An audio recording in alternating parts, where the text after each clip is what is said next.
ഇപ്പം നാട്ടിലെല്ലാം നാട്ടുമാങ്ങ ചടുപടേ ചടുപടേ വീഴാൻ തുടങ്ങിയല്ലേ. അങ്ങനെ നമുക്കും കിട്ടി കുറേ നാട്ടുമാങ്ങ. അപ്പം ഞാൻ വിചാരിച്ചു അത് നമുക്ക് ഒന്ന് പുഴുങ്ങിയെടുക്കാമെന്ന് കേട്ടോ. അപ്പം അതിന് വേണ്ടി നന്നായിട്ട് കഴുകി ഈ മാങ്ങയുടെ മൂക്കൊക്കെ ചെത്തി നല്ല വെള്ളത്തിലേക്കിട്ട് നന്നായിട്ട് കഴുകി എടുക്കുന്നുണ്ട് കേട്ടോ. കഴുകി എടുത്തിട്ട് വേണം നമുക്ക് ഇത് മൂടനോടെ പുഴുങ്ങിയെടുക്കുകയാണ് കേട്ടോ ചെയ്യുന്നത്. എത്ര പേരിങ്ങനെ കഴിച്ചിട്ടുണ്ടെന്നുള്ളതൊന്ന് പറയണേ. ഓക്കെ, അപ്പോൾ ഇത് നന്നായിട്ട് കഴുകി എടുത്തതിന് ശേഷം നമുക്കൊരു കാര്യം കൂടി ചെയ്യാനുണ്ട്. നമ്മൾ ഓരോ മാങ്ങയും എന്ത് ചെയ്യണം, ഓരോ കീറിട്ട് കൊടുക്കണം. എന്തിനാന്ന് വെച്ചാൽ നമ്മളൊക്കെ ഇതിൻ്റെ ഉപ്പൊക്കെ ആ ഒരു മാങ്ങയ്ക്ക് നന്നായിട്ട് പിടിക്കാൻ വേണ്ടിയിട്ട് കേട്ടോ നമ്മളങ്ങനെ ചെയ്യുന്നത്. അങ്ങനെ എല്ലാ മാങ്ങയ്ക്കും ഞാൻ ഓരോ കരയിട്ട് കൊടുക്കും. നമ്മളങ്ങനെ പറയും കേട്ടോ, കരയിട്ട് കൊടുക്കുക എന്ന് പറയാം. അങ്ങനെ കരയിട്ട് കൊടുത്ത് ഒരു കുക്കറിലേക്കാണ് ഇടുന്നത് കേട്ടോ.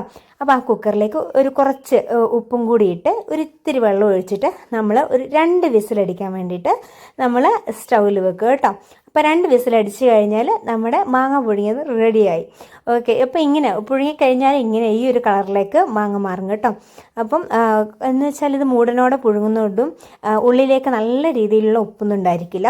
അപ്പോൾ അതുകൊണ്ട് ഞാൻ എന്ത് ചെയ്തു, എല്ലാം എടുത്തതിന് ശേഷം ഒരു ഇച്ചിരി ഉപ്പൊന്ന് വെതറി കൊടുത്ത് അതെടുത്ത് കേട്ടോ. ഈ ഫ്രൂട്ട്സൊക്കെ വേവിച്ച് കഴിക്കുന്നവർക്ക് ഭയങ്കര ഇഷ്ടപ്പെടുന്ന ഒരു സംഭവം തന്നെയായിട്ട്. കാരണം ചെറിയൊരു ഉപ്പും ചെറിയൊരു പുളിയും നല്ല ഒരു മധുരമൊക്കെ ആയിട്ടുള്ള ഒരു നല്ല ടേസ്റ്റ്. ഇപ്പം ഫുള്ള് അണ്ടിക്കരട്ട വരെ ഫുള്ള് മാംസവും നമുക്ക് കഴിക്കാൻ പറ്റുന്ന ഒരു രീതിയിൽ ഇതുണ്ടാവുക. എനിക്ക് പൊതുവേ ചക്കയായാലും മാങ്ങ ആയാലും ഇപ്പം ബനാന ആയാൽ കൂടി പുഴുങ്ങിയത് എനിക്ക് അത്ര വലിയ ഇഷ്ടമല്ല. അപ്പം എന്നാലും ടേസ്റ്റ് ഉണ്ടായിരുന്നു, ഞാൻ കഴിക്കാതിരുന്നിട്ടില്ല കേട്ടോ. ഓക്കെ, എല്ലാവരും ട്രൈ ചെയ്ത് നോക്കുക.